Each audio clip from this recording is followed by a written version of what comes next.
beat us in the War of 1812. They probably like their chances against us. This woke journalist thinks the US would lose a war with Canada. Take a listen to what now fired MSNBC host Joy Reid had to say. Grampy Trump, let's talk. First of all, you can't make Canada the 51st state without going to war with them. And let me explain how that happened, how that worked out the last time we tried to go to war with Canada. They burned the White House to the ground in 1814 and won the war. Canada beat us in the War of 1812. They probably like their chances against us.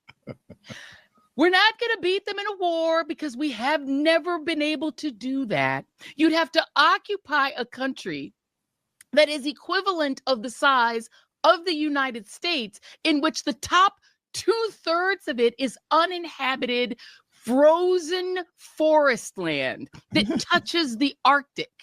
You know how that worked out when the Nazis tried that with Russia, which is the equivalent of Canada on that part of the world? We gonna lose. We don't have enough troops to occupy. They are a country of 39 million people who have about as many guns per capita as we do. Y'all, this woman was until very recently paid millions of dollars to be a professional political analyst. And look, of course, I don't think we should be making Canada the 51st state. I don't think we should be invading it, anything like that. But to suggest we couldn't beat Canada in a war, the United States military could not overcome Canada, is ridiculous. Y'all know how many nuclear weapons Canada has? 0.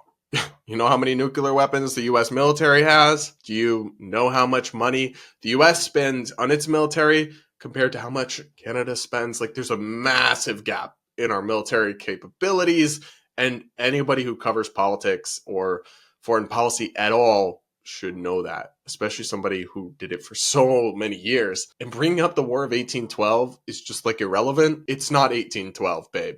It's 2025, and a few things are different now than then. Joy Reid is just the gift that keeps on giving when it comes to loony left-wing journalists saying the most nonsensical things imaginable, and I'm just shocked as to why MSNBC possibly chose to stop paying millions of dollars, presumably every year or every couple of years, for this profound level of political wisdom.